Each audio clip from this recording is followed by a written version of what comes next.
Welcome to Belmont Poetry Night. I'm Monica Korde, your host and the Poet Laureate of Belmont, California. We meet on the third Tuesdays of every month to celebrate the spoken word as makers, listeners, and admirers of poetry. We come with featured guests and an open mic, inviting readers of all ages. After gathering for several years at our favorite physical venue, the Belmont Library, since the pandemic, our thriving poetry circle has transitioned to this virtual space, and I'm grateful this allows me to welcome poets and listeners from across the globe. So great to see you all again after the grand National Poetry Month celebration we had last month. Thank you so much for being here and for zooming in. Yeah, you know the next step in our poetry night tradition. So please take a moment to share in the chat where you are joining me from. Uh, as always, the places we come from, belong to, or find home in are such important part of who we are. And I'm excited to see the city names, states, or even countries pop up in the chat. So please continue sharing and let's move ahead. May is Asian American Pacific Islanders Heritage Month, and tonight we gather to honor the stories that live in us. Stories passed down in the languages we speak, the silences we hold, and the verses we create. In the spirit of API Heritage Month, I've had the joy of curating this poetry night in the theme Inherited Verses, with the intention of holding space for the stories we carry across generations, languages, and cultures, and to celebrate poetry, which reminds us that identity is not static. It is a living, breathing inheritance, and tonight we listen to it together. And as I always do, I'd like to begin with an illuminative piece that centers the idea that cultural inheritance is not just what we receive, it's how we live it, how we shape it, and pass it forward. This poem is written by a Vietnamese American poet and 2021 National Youth Poet Laureate, Alexandra Nguyen, entitled Autumn Prayer. It is here I receive all news, old news of the world, not my own, but with a possible scent from an old man, with a possible pity. He tells me about unit title, lesson number, and I swallow until he mentions Vietnam, the war that is. When I really start to listen, if I can't be heroine, call me ornament immigrant. Oh, the boats and the people on those boats, so brave, so different from the refugees now we owed them. I moisten my tongue at the sound of almost home as the name. Yun Thu Hong loses its river in the teacher's mouth, and no one asks why my face is wet. And remembering my one sad desk in the desolation of that classroom, I write a prayer for the children who fill it next. Let the children speak their names as their mothers do. Let the chorus sing it back or try and try. Let the stories have no accent, and some sounds remain untranscribed.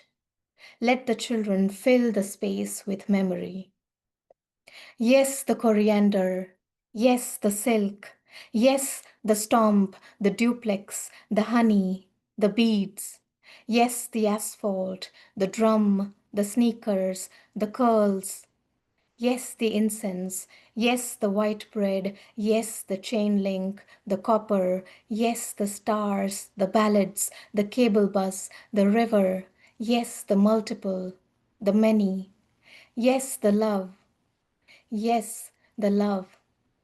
Let the memories be told by the hearts they tumored. Let the children know the name of their melancholy. Let them shape the vowels into hope and draw from ancestral hymn. Let honor make no hostages of them. Let their bloodlines become primary text. Let what they have seen become their language. If the world is not a welcome place, let them speak it into existence.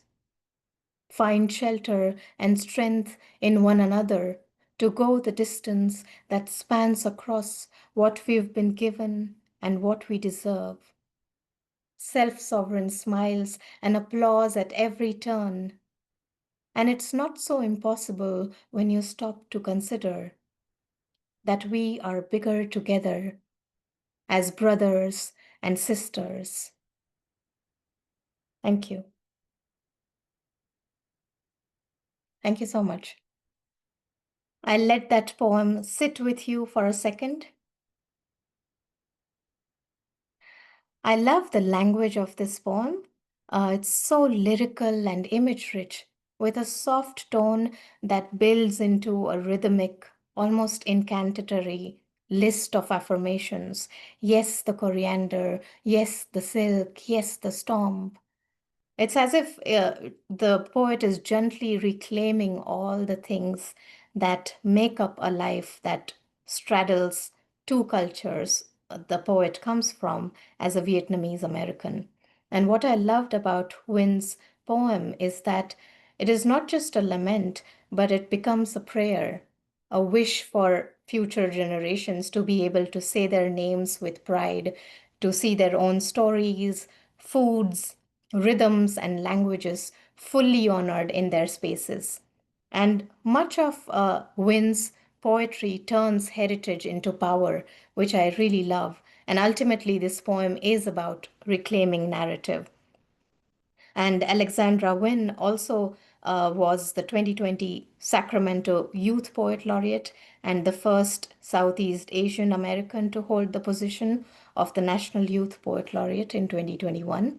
And what I admire about most about today's youth and the youth poets especially is their courage to speak truth, not just loudly, but with care, with clarity, and most importantly, with a deep awareness of where they come from. And one such remarkable youth poet whose poetry speaks from memory, from lineage, and lived experience is here with us tonight. I'm delighted to welcome Nitika Sathiya as my featured youth poet this evening, and I'd love to share a bit about her before we listen to her poetry. Nitika Sathiya is a South Asian American queer poet, community organizer, and woman in STEM who is passionate about environmental justice. She is a 2022 Alameda County Co-Youth Poet Laureate and has been published by BART, Chapter 510, Poets Reading the News, the Cloud Scent Journal, and more. Nitika is currently pursuing her undergraduate degree in civil engineering at the University of California, Davis. She loves making bad jokes in general, and drinking tea and running. That's a great intro. Welcome, Nitika. So great to have you with us. Hi, everyone. Thank you so much for having me. I'm super excited. All right, all So, right. Yeah, by all means, take it away. okay. My first poem is called Martyr of Words. I wrote it a couple of years ago now, actually, and last summer I made a short film with one of my friends on it. But here it goes. Martyr of Words. My grandmothers are ready for revenge, though they don't know they want it yet. They have built a world of lavish smells and accessories, beautiful golden folk tales of names I cannot chew, are waiting to be adorned on my chest in handmade clay jewelry and on my forehead in the shape of a bindi. I am ready to read their wrinkles with the enchantment of the stories behind them. Lines like maps travel in their veins. They have so much to say, but no one to swallow it. Their words might be limited, but they speak from within me, from my chest. I can feel their power in my heartbeat. Badum, badum, but don't forget me. But when they are silent, when I see the fear in their eyes about the way I live my life, that awakens something all consuming. They fear that they have created a monster with a boiling to the brim type of anger, filled with the confidence to be angry and a mouth too quick to catch up with. They say they don't know who I got the audacity to be loud from. When they look at me, on my thick skin, they see hope, and in the reflection of my eyes, they see their pride. On their softened skin, I see a blueprint of who I can be to rewrite their narrative. I am a martyr for the women before me who are forced to bow down to men and gods. I will stand up straight and bring them up with me, chanting the songs of Ganesha and Hanuman, but my grandmother's voices echo louder. We may not always see eye to eye, but together, heart to heart, I wear an armor thicker than from here to India, an armor of temple copper that trails the smell of daily chai at 5 p.m. that my grandma reminds me to drink, an armor of deities engraved and erased to replace them with the words that they could never speak. They have passed down their silence, and now I wear it on my skin proudly. In America, you will notice my anger because my skin is brown. In India, you won't notice her anger because they aren't allowed to be. But in any place, I will be a monster because I can choose to speak from my chest and not your expectations of me. A token of glory rests on my shoulder, protection from the rolling boulders of a world that hates women of color who look up to the skies, craving more than what they were given. My ancestors are always watching, my mother says. They are here to protect us or haunt us, but I will give them something to scream about. My grandmothers have raised my brown skin from the ground where they once bowed from. They have fed me with prayers and words they could not chew, and prepared me for the battle outside their garden of motherhood. My grandmothers are ready for a reckoning that they planted through our blood. Rivers of raw anger quake beneath my layers. They will revel in my journey and watch me string words that send fires blazing across the brand of the patriarchy. They will help me scream, a scream that will echo louder for each woman who came before. Their heartbeats will roar from the clouds. Badum, but be proud of us. For they have built a bridge between worlds where I can bleed a color wheel of cultures and stories, red, white, and blue, sailing through the oceans to find their American dreams, white, orange, and green, to never forget where I got my spirit from. I scream, I am a martyr of words, coming from the soil of saffron and backyard banana trees, holding the hands of my grandmothers who wonder where I got this mouth. Ava, Pati, grandmas, you gave it to me. Badum, badum. But I will wield my tongue for all of us. Thank you.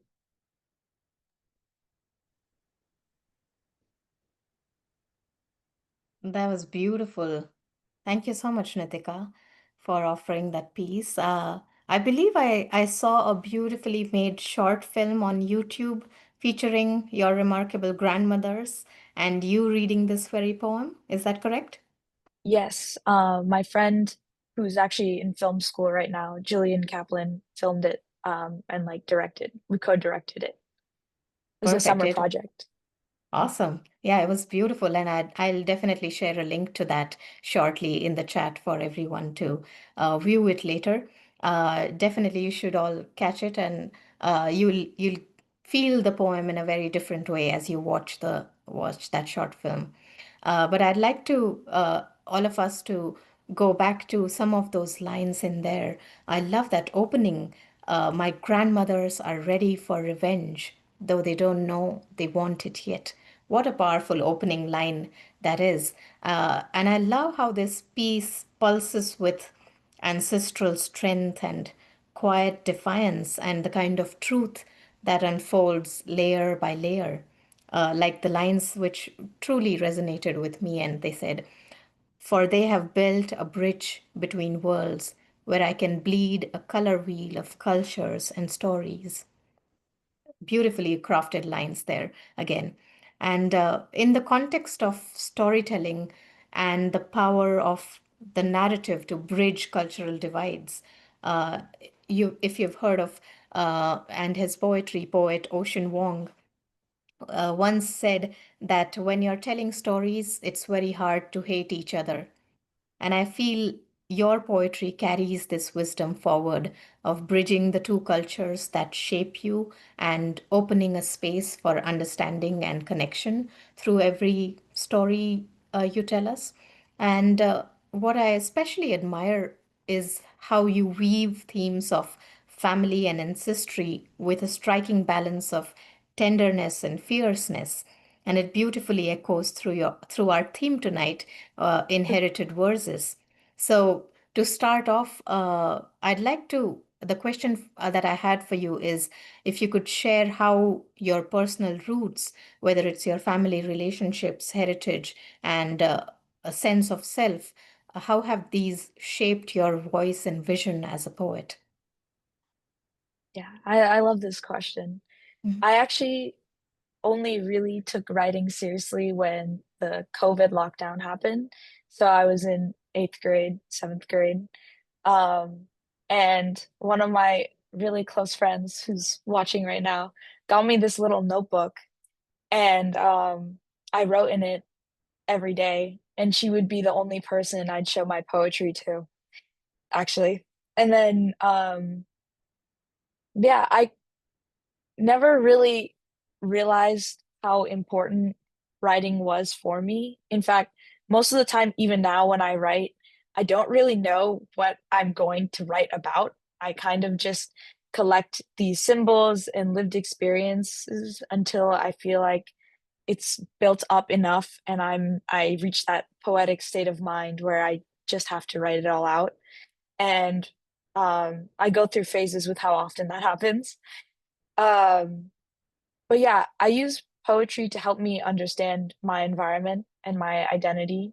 As a queer Indian American, my work mostly explores identity and culture, and I try to translate and maybe bridge the gap between the things that I feel don't have language yet, or that I've not really seen anywhere myself. Um, and also, as a woman in STEM, I'm always studying like calculus, now physics, chemistry, and I'm passionate about the environment, environmental justice. So I've been trying to incorporate this idea of sustainability in the environment, in our communities, but also with the self. That's excellent, Nitika. Firstly, cheers to that friend of yours who gifted you the perfect gift during lockdown, and you made such good use of it. And yeah, it's fantastic to hear all that you had to share, and wonderful how you are grooming yourself as a poet, and how you're putting yourself out there as well. It's always good to know how a certain poet begins their journey, and you've not begun so long ago, but I love that where you have reached is feels like a long journey, and it's wonderful to see the growth that you've shown here. We'll come across all the other themes that you've just referred to, that you write in your poems, so I'm sure we'll have more to listen to. So if you'd like to take us ahead, please do. Okay. This next poem is called To Be Held, and I did a workshop or a series of workshops over the summer.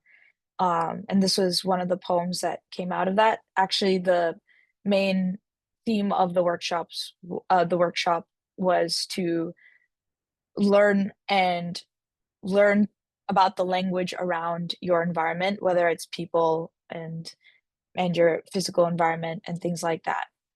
So very fitting. To Be Held. 1. Tears pool onto the blanket she gripped for dear life that night. On the couch, she keeps remembering the end of something brief, yearning for it to be justified, the pain needing an explanation. How trivial. It's normal to feel something as you press your memories between pages, like jasmine clinging onto everything it strokes. 2. The couch is faded, taking shape around my mother's body. Does the heart know the difference between love and longing? I say it's a circle, not a cycle, and without angles, no real direction but a beat, the way it resonates with the sound of blue flames. 3. To be known is to be a danger. That's why my father is afraid of me. 4. Hold me like a hammock, say it's time to be heard, call me compass, hold me the way you want to be held, say it's time to beam into another sun, flower, call me undeniable. 5. I cut and sew the skin I know to make sense of the lines, the back of my father's hand, scarred from stitches. When a nail shot through his palm, he said he didn't notice. I cried that night. 6. Open body, you are not supposed to be sealed, how you overflow, brimming with salt, gold slipping as we ache, palpating, magma surrounding. I want to smell blue in the air, calling for dry, blistered hands to hold tightly, vulnerable in light. And then I'll do one more short one. This one's called My Universe. It's also about my grandma. I am black tea leaves at the bottom of the pot of chai my grandma makes daily, a bloodline of leaves, my roots resolutely emerging. A sort of restoration rests in my palms. Am I proof of ancestral prayers, that I am wild and free, unearthed? My birth was loud, a miracle of words and their force. I wonder how many voices make mine. And my grandma wonders what keeps me so busy.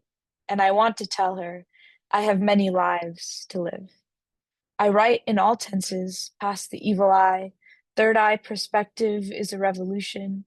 Do the same things keep us up at night? The magnetic connection between storytellers is loud. She shivers when I cry. We sip, we hope, our hands gripping our mugs, the universe at the bottom. Thank you.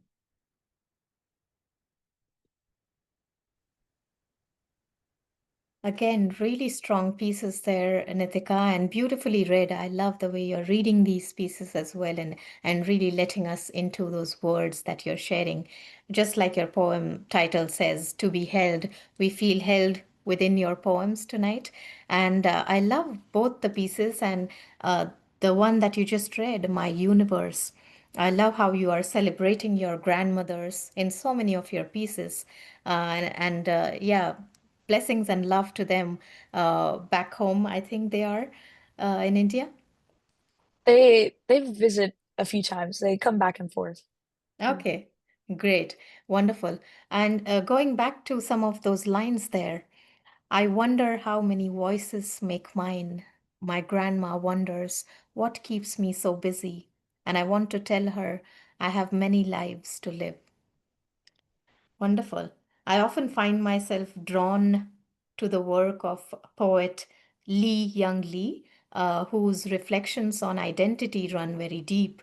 And I sense that in your poetry that there is so much that you want to say, and especially what Lee Young Lee said within the context of diaspora and cultural inheritance, where he believes that poetry's true work is to uncover a genuine, authentic human identity, and one that exists even before childhood and cultural labels.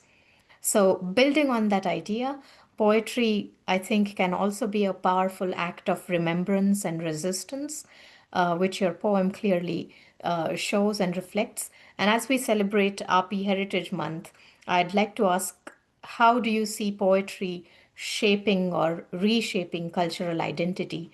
both your own and that of your community?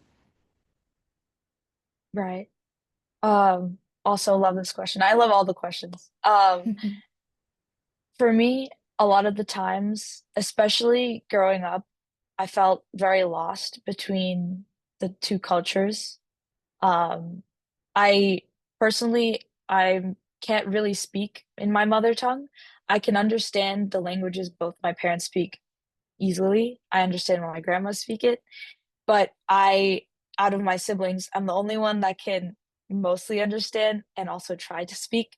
So I play with this idea of language a lot, and with and I feel like language is culture, and poetry is also a sort of language that way. Um, so using poetry, it's helped me sort of develop a connection to my culture through a language that's not necessarily my mother tongue, but I find these symbols or research folklore and folk tales and about the Hindu gods, anything that my grandma will randomly mention, to find some way to connect or feel connected. Right. Um, in fact, actually, the very first poem I read, they can't understand it because it's in English, but my Mm-hmm. stepmom translated as best as she could for them, and it was really amazing to see what their reaction was. And in terms of how poetry can reshape community or just build community, Mm-hmm. I feel like I was lucky enough to have a really tight-knit group of friends growing up who come from similar backgrounds where they might be first or second generation children of immigrant parents. And I learned so much from having conversations with them about the sorts of pressures we feel and how they feel lost in their own ways, and learning from them and how they try to connect with their environments. And I think poetry and conversation don't necessarily do the reshaping on their own. I think it's the conversation about the art that does the reshaping. Mm. And for that, we need to just keep creating art and creating new things and bringing up new ideas and new pieces that put together these things that we don't have words for yet. And when people start discussing how or what maybe I'm even talking about in my Mm-hmm. poems, that's how community is slowly reshaped over time. Mm. And yeah, I just feel like I share poetry to share what I feel is my culture. And I see that or I feel that when I read poetry, that's what I look for, I think. And so I regurgitate my form of that. Yeah, wise words there, Nitika. Really beautifully put. I love that you said that we need to keep creating art and keep putting it out in our communities so we all get more opportunities to understand each other and connect with each other. And you do that so beautifully. And I know that you have a few more poems coming up next, which also give us a peek into your perspectives on how you think of environment and as a science student, how you think about the world in those terms, and would love to hear those perspectives as well through your poetry. So please go ahead. Let's hear them more. Okay. This next poem, I was inspired by this engineering program I did also over the summer. Um, it was kind of silly because it was about sustainability and kind of learning about engineering in general, but the sponsor for the program was Chevron. And so that's like kind of contradictory. And a student ended up asking, one of the sponsored members came to do a presentation, and she was like, "Does anyone have any questions?" And the student raised his hand and he said, "Do you have any moral qualms?" Just out of nowhere. And so this is what that poem was about. I honestly really admired his just like go for it in front of everyone. Um, and it was interesting to see what she said. So they know what kills dreams. One, the conundrum of traffic physics of carbon-flavored volatility. Don't worry, baby. Land is heavy with humanity's shortcomings. Isn't that selfish? Duncan, liberation is only as good as its science, and science is only as good as it is accessible. Belief is struck thick and coagulated like blame. I don't want to point fingers, too. But the lady from corporate says she has no moral qualms about energy, where it comes from. I wonder if her children see it the same way. My chemistry professor said scientific literacy breeds accountability. He said, we are now and the future, so let's shapeshift, let's black body radiation. I think about glucose, the birds and the bees, war, blood, all things are political. Music, time, laughter. What do we do to calm hunger? She is invincible where she stands, letting her ignorance float above. I think about atmosphere, orchards, education, the system. When do we decide what is kind? 3. Everything that breathes is at a different stage of struggle. On July 4th, my mother said I should be grateful. Joy is a practice. I sift the bearings she lost and store them in my liver, photosynthesize from folklore and calculus and the green light at the end of the tunnel, bludgeon, pipette, peel skin back, kiss, my sorrows reek, my anger swelters, ripens, antibody echoes of dreams. I pull weeds out of the garden, I pull sky out of my pockets to make space for rocks. 4. Newton's third law. For every action, there's an equal and opposite reaction. The energy in the mirror sustains and reflects longing. I will oppose the ones who deny the sun. I will live the way they never could, honest. I will not ask for permission when they don't have remorse. I hypothesize this is quantum, connection, mechanics, seamless potential, direction, infinite, infinite, infinite soul. I have a theory about nature to hold on, scatter endless. When the tides take me, I go on. I'll become evidence. And then I'll do one more short one. This one is about my mom, and it's called This Diwali, which is the Festival of Lights. I am the aftermath. This mouth is my mother's. Stone, sap, milk curdling in the sun, language skinned to half a truth, division cut and dry, breeze, liquid mercury, sugarcane, cyanide. This mouth is my mother's. I speak soot, the aftermath, anger sops, capillary action flowing freely, solar flare, sandpaper tongue machetes through the wilderness. There's a two-headed deer in her liver. They told me to hold on to the sound, cosmos echoing, resonant. This mouth is my mother's. One day I'll have the courage to tell her I am stone, sap, trickling down this collage of home, splattered and hydrophobic. Will the music love me enough? Lights glitter my pupils, virgin hopes surge. This mouth is my mother's, gentle, a wick and oil. Thank you. Such radiant pieces there, and so much power in the imagery that you've built. And both the pieces are so different and so unique in the way they are voiced. And I love the themes that they carry and the subjects that they speak about with such heart. Uh, let's go back to your first piece that you just shared, um, the previous piece, I mean. Uh, they know what kills dreams. And I love how you've built on this piece gradually and how also it appears on the page. I have seen it on the page, so I really admire how you've worked on it and how deftly crafted it is. And based on that, what comes to my mind is another poet who's Craig Santos Perez.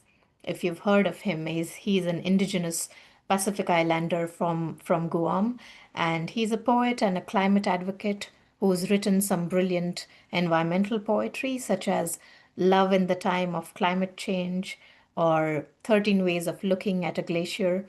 There are some amazing poems there. And he puts things into perspective when he says, and I'll quote him here, our islands are disappearing, our stories sinking beneath the waves. But through poetry, we keep our cultures and struggles alive, demanding justice for our people and the planet. And I love how your piece, They Know What Kills Dreams, uh, one of the lines that strikes out there is, I think about glucose, the birds and the bees, war, blood, all things are political. And I think this line offers the perfect seg into my next question. As someone writing from the RP diaspora, as a queer South Asian American poet, your work also speaks powerfully to environmental justice, and I see generational responsibility as well in there. How has your writing from your own truth allowed you to reclaim narrative power? And how do you see your poetry challenging the systems that render certain identities and communities invisible in conversations about justice and the future? Yeah. This question I feel like has a lot of mini questions, so I'm gonna try my best to like hit all the marks. Absolutely. Um, so the first thing I wanted to say was that my mom actually studied electrical engineering in India, but then when she came here, she didn't work, and her degree now is kind of invalid because of that. And I Mm, think I've always felt that I wanted to study engineering. I knew I wanted to study science because my mom herself is an artist. She does watercolor art. oh, Um, beautiful. and so I had, someone to look up to in that sense where I knew I could do and be all these things. And in the summer of 2023, I actually got a, a NASA internship for high schoolers, and Mm-hmm. we did research about climate change and how to maybe involve aviation to solve at least one thing relating to climate change. Mm-hmm. Um, just the gist of it was that I got really inspired after that with the work we were doing, the research we were doing, and just I think it was the community of it, how we were all trying to figure out a solution to a global issue. And I feel the same way about poetry and art. Like science has a lot of possibilities and conversation, and so does poetry and art. And I've been trying to incorporate the science into my writing because it's always on my mind as well, because I'm pursuing both things. Mm-hmm. And as I am already immersed in my community and I learn from so many different people from having so many different conversations. I feel like I want my poetry to challenge the idea of ambiguity because the language in poetry is usually very ambiguous. And to me, that is to invoke feeling.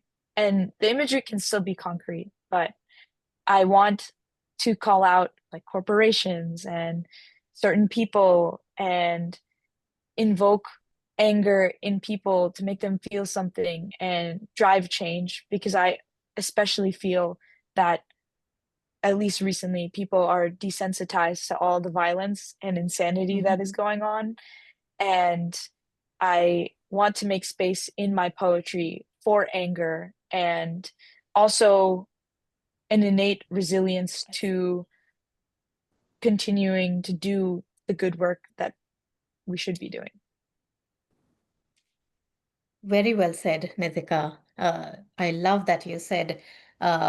I want to make space for anger in my poetry. And it's so important that our youth today voice themselves and stand up for what they believe in and really challenge the systems in a very meaningful way and find that they can use art forms to do that and to resist certain things or to dissent and share that voice of dissent. So I'm really glad that you are doing that through your work and believing in it so much, and not just doing it through poetry, but you're doing it through science, like you said, or through projects that you take up.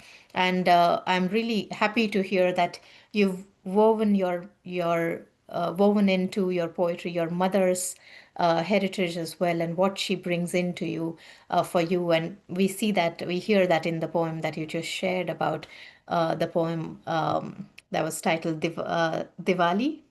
I don't remember the title. This Yes. Diwali, I I am am the the aftermath. aftermath. And I love how you've brought all of those threads in and just put them together, weaving such a beautiful fabric of and tapestry of voices that are within you and the multitudes that exist within you. So kudos to all the things that you're doing. We'll definitely hear more about your work as a co-youth poet laureate, and I'd love to talk about and touch upon that as well, but not before we hear a few more poems from you. Okay, this is the last two pieces are stuff that I wrote recently in my poetry class, which I'm very excited about. And this one's called Gunshots During Picnic Day, American Rite of Passage. And if you don't know, Picnic Day is once a year in Davis. Um, and it's kind of just a celebration of a lot of things. There's a lot of there's a parade, there's booths everywhere, there's children and families everywhere, a lot of college students doing crazy things everywhere. It's kind of a lot. Um, yeah. We demolished tamales from the farmer's market for breakfast, on the curb, people watching, thinking about the last time we felt this way.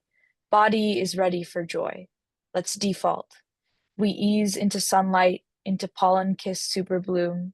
Streets are vibrant, hope existing somewhere between a drunk mess of students and live music. Forget standards and state. The day is young, even through the night.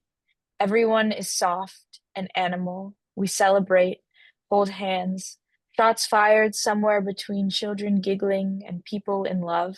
We pause for a moment and embrace. The moon, pink and full, beats too. Maybe that's the Borg. Maybe it's the girl in my arms, but fuck if it matters.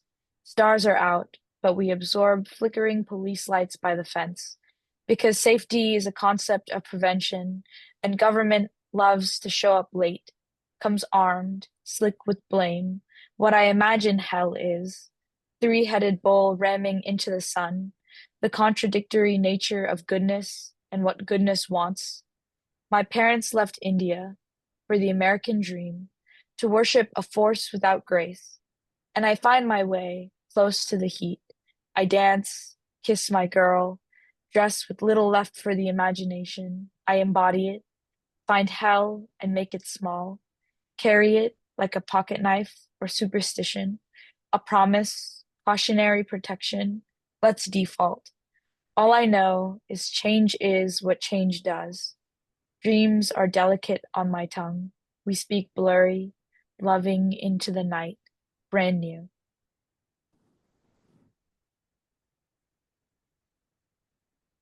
Okay. And this last poem is called Queer Corner.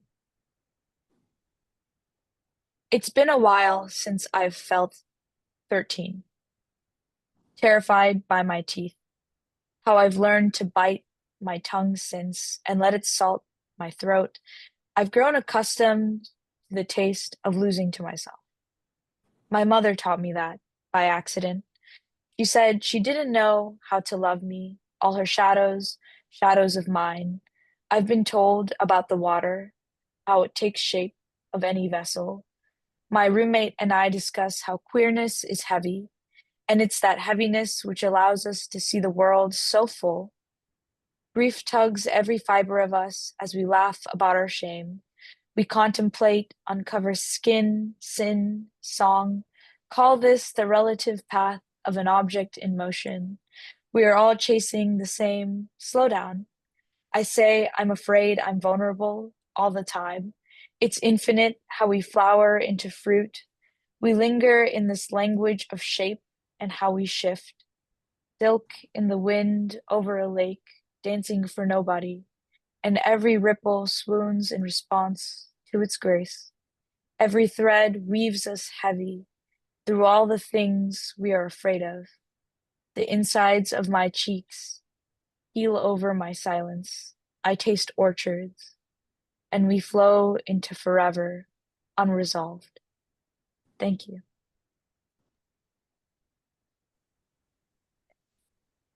Beautifully done, Nitika. Fantastic poetry, and I Thanks. love those beautiful pieces that you concluded your reading with tonight. They radiate so much beauty and real positive energy that comes through, even if you mention grief there, or even if you mention vulnerability there, that you keep questioning. There is a lot of hope and sunshine that comes through in these pieces. And I really love that energy that comes through. And I see that energy evolve and come through in the work that you do, and you have been doing even in your role as a co-youth poet laureate in the past. And I've loved how you've engaged deeply with your community through poetry, hosting the Tamper Room open mics, and you continue to do that work even today at UC Davis, where you're leading environmental poetry workshops or making poetry a part of festivals or like picnic days. And I deeply appreciate how you've kept sharing your love of poetry through diverse platforms. And through these efforts, I think you're showing how creativity can be a tool for connection and change. And my last question for you is, what insights or guidance would you offer to other young people seeking to harness their creative voices as catalysts for social change? Right. For some background, I won co-youth poet laureate of Alameda County, um, or I applied my sophomore year of high school, Mm-hmm. and then I won the summer before my junior year. And honestly, this competition changed my life in a lot of ways because I Mm. did not take poetry that seriously. I mean, it was serious to me, but I wasn't doing Right. anything with it. I wasn't really sharing it. I never really shared it past like maybe four people before Mm. I won. And then when I won, it was like the world changed. I saw all Mm. these possibilities. I was instantly inspired and I wanted to take up projects and share my platform. And through sharing my platform, I hosted a lot of open mics. I Mm. spoke at the Fremont City Council for a couple of meetings. And I learned a lot from talking to so many different people and also enjoying their work, whether it's music or comedy or also poetry. Right. And I was a judge for not this year's competition, but last year's competition Mm-hmm. for the Alameda County Youth Poet Laureate. And I had a lot of people from my open mics ask me the same question, like, how do I apply? Or Mm. like, what should I do? And honestly, my advice is that these competitions, although it did inspire me, you don't need a title to do any of this, is what I Mm. learned. And the title and like these big competitions are kind of a facade, right? Because anyone can do the work that I did. Anyone can, email a cafe and say like, "Hey, can I host this event about this Mm. topic?" And that's pretty much all I did. And I just kept doing it as much as I could. And I would suggest to the youth, especially, to never be discouraged. You can apply for so many different things, and sometimes nothing lands, and you shouldn't take it to heart. And you should try everything on top of that. But most importantly, talk to everyone and learn from everyone and read a lot. Mm.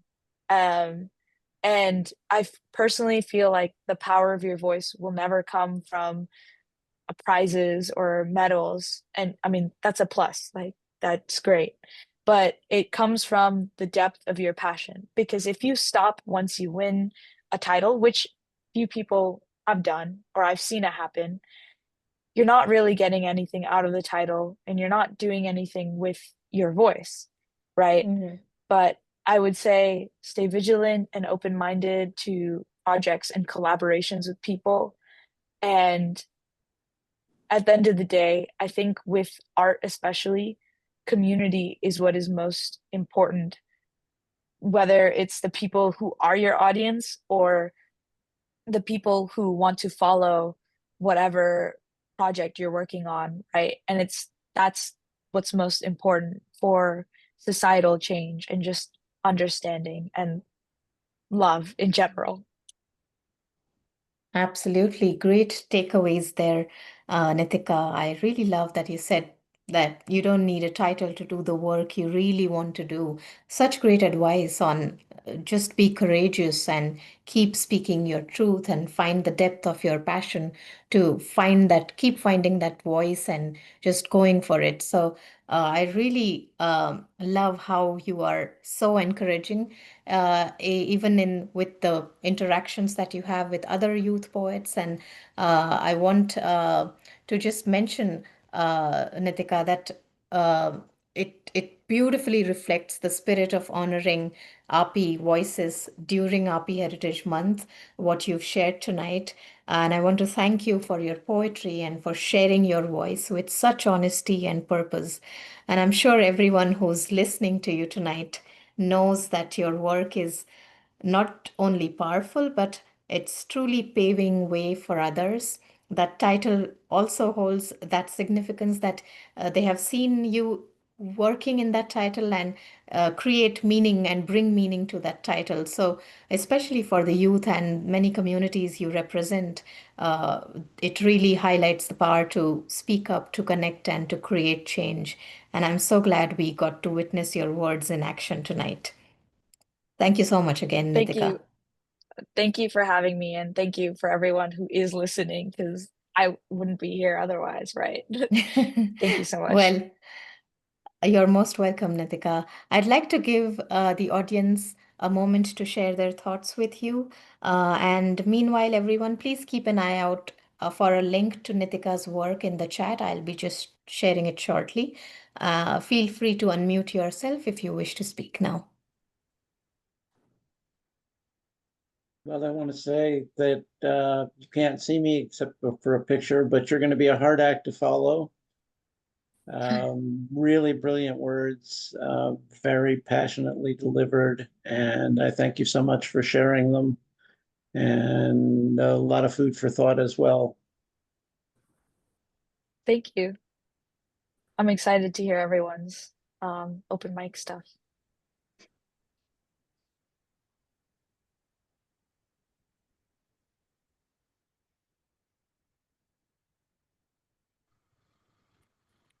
I can echo similarly. I just thought the way that you brought the words forward and then the words that you used and just the vulnerability that you showed, I just thought was so beautiful. It's one thing to see it on paper and read it, but it's another to receive it in this way.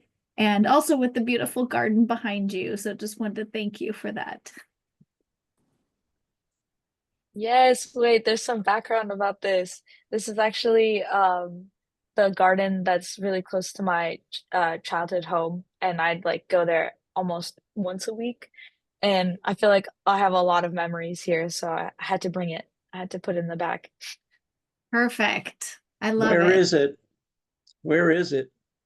Do you on Nursery in Niles, like downtown Niles Okay. in Fremont? Okay.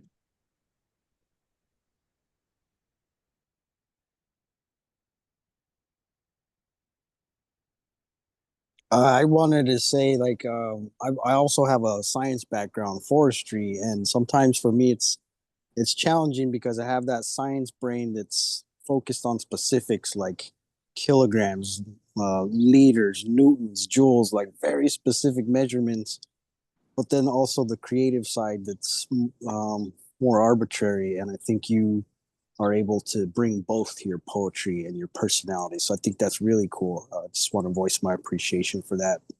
I'm glad to see that in someone else. It encourages me. Thank you.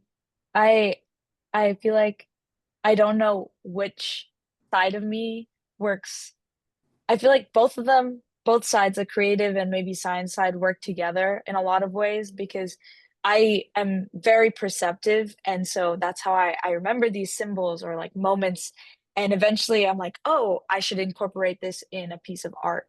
And I I think being in school right now and studying in college, I feel like I'm learning how to harness all of that and mess with it in my own way.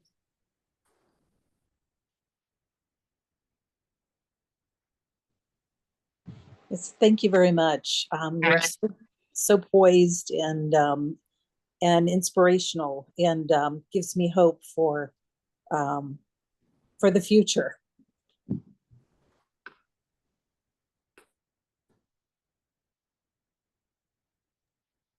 Thank you. I just wanted to mention, I was listening to an interview with Esperanza Spalding, and she commented that she hears life as contrapuntal, and I, I think that speaks well to the intersections of art, nature, and science, and how we can approach all of that and family, and approach all of it as an artistic endeavor. And so I really appreciate the reading, and yeah. And my brother was an Aggie. Don't sleep on Roger Kunkel, and shows at Delta Venus. He's brilliant. I would love to check out all the things you guys are recommending. So maybe if you could put it in the chat, I will. So I can't remember and like write down everything. I'd appreciate that. All right. Thanks, everyone. And thanks again, Nitika. Your poetry holds both heart and power, and I wish you continued success in all your future endeavors. I had such a great time hosting you and hearing you tonight, and I hope you enjoyed this evening and found this experience truly meaningful. Yes, thank you so much for having me. This is the first time I've done something like this with a Q&A, and I already feel very inspired. I'm so glad to hear that, Nitika. You are welcome. And now please sit back and relax.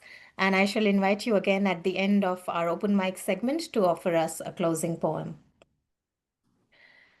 All right. With that, we are going to stop recording this segment. Please stay online for the open mic segment of the evening. To the YouTube audience, thanks for joining in and hope to see you for next month's virtual Belmont Poetry Night. Good night.